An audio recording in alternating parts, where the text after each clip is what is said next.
നമസ്കാരം, എല്ലാവർക്കും പുതിയ വീഡിയോയിലേക്ക് സ്വാഗതം.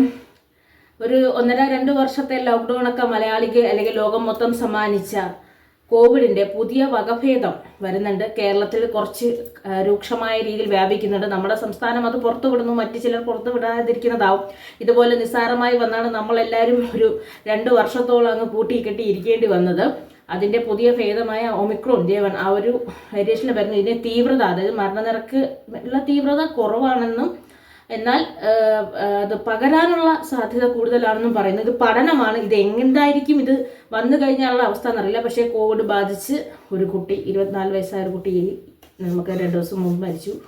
ആ ഒരു പ്രശ്നമുള്ളത് കൊണ്ട് ഈ കോവിഡിനെ എല്ലാവരും ഒരു പഴയ പോലെ ഒരു തമാശയെ കാണാതെ എല്ലാവരും ശ്രദ്ധിച്ച് കണ്ട് മാസ്കൊക്കെ ധരിച്ച് സാനിറ്റൈസ് ചെയ്ത് ഇപ്പോഴേ ചെറിയൊരു സാമൂഹിക അകലമൊക്കെ പാലിച്ച് കൊണ്ടുപോകേണ്ട ആവശ്യമുണ്ട്. കാര്യം ഇനിയൊരു കൂട്ടിക്കെട്ടിൽ ഇരിക്കാനുള്ള ഒരു ശേഷി, മാനസിക ശേഷിയല്ല, പക്ഷേ ഒരു സാമ്പത്തിക ശേഷിയൊന്നും ഒരു പക്ഷേ മലയാളികൾക്ക് ഒട്ടും ഇല്ല എന്ന് തന്നെ പൂർണ്ണമായിട്ട് വിശ്വസിക്കുന്ന ഒരാളാണ്. അപ്പോൾ എല്ലാവരും ഭീതി വേണ്ട, ജാഗ്രത മതി എന്ന് പറഞ്ഞ പോലെ മുന്നോട്ട് പോവുക. ഒരുപാട് കാര്യങ്ങൾ ചെയ്യാൻ കിടക്കുന്നതാണ് നമ്മുടെ ജീവിതത്തിൽ. ഇതൊക്കെ വ്യാപിച്ചു പോയി അന്നത്തെ പോലെ ഒരൊറ്റ പൂട്ടങ്ങൾ വീഴും, പിന്നെ നമ്മളങ്ങ് തീറും.